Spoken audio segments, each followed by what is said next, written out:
I'm a second-year MBA student at Sloan, originally from Boston, Mass. I went to Lehigh University for undergrad and worked in finance, which is where I first became interested in sustainability, working at Morgan Stanley in investment management. I became very interested in this idea of impact investing and investors and consumers that were caring about things in addition to profitability. I also went to Brazil as part of the Climate Reality Leadership Corps with Al Gore and became trained as a climate leader.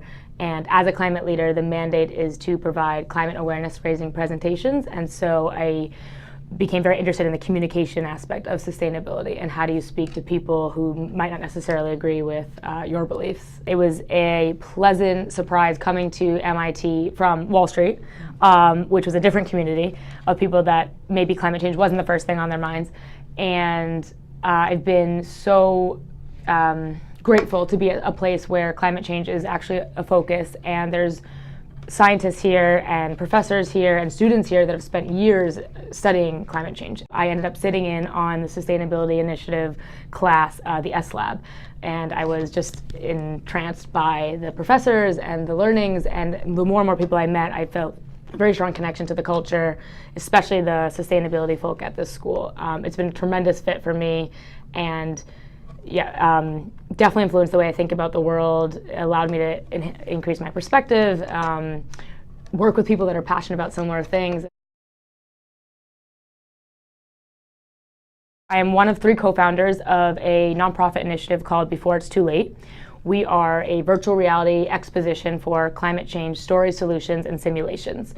We're partnered with multiple groups at MIT, like the Center for Collective Intelligence, the Media Lab, the System Dynamics Group, and on our core team are actually classmates that are in the virtual reality world. While there's many climate change solutions out there, and they're great, the problem still feels far away, and there's a lack of urgency and accountability. It's actually, our whole concept is based on research that was done at MIT that shows that the link between affect and intent to act is much stronger than the link between pure knowledge and intent to act. And we feel that there's an empathy gap in the climate change narrative. We're piloting in southern Florida. We've already been down there, met with all the different stakeholder groups. We met with Mayor Jim Kaysen from Coral Gables. We met with the City of Miami, Miami-Dade County, Broward County, Miami Beach, and the South Florida Compact. And we're really excited to partner with them because of 2 reasons. One, we think the sea level problem is imminent, and there's a real story to be told there that can be shown in the virtual reality. And 2, the stakeholder group there is already collaborating together. So it's an easier process to work with people that want to mitigate climate change. The first phase is content that's produced by us, United States focused. Southern Florida will be the first. But we hope to go to California and look at deforestation, and we hope to highlight different climate change issues around the nation. Phase 2 is almost like a curated YouTube for climate change virtual reality content, where it's a dynamic, crowdsourced tool so that people can share their stories around, hopefully, the world at some point, as well as view what's going on, and really just to increase awareness and encourage action.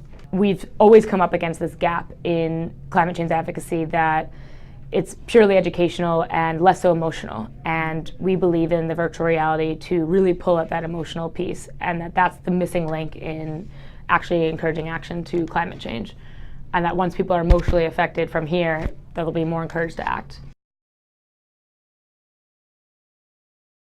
I don't think there's any one thing that will save the world, if you will, but our project is part of the solution in both changing mindsets and implementing policies that help mitigate carbon emissions. I personally believe a carbon tax is necessary. I think that companies and individuals and government organizations need to be responsible for the negative externalities they're putting forth on the planet. I think there's a lot of fear. I think there's the potential for certain policies to be enacted from the government that halt climate change progress, but I think that, and I hope sincerely, that people that are advocates for climate change continue to push ahead, because I actually think while there might be challenges ahead, it's a tremendous opportunity.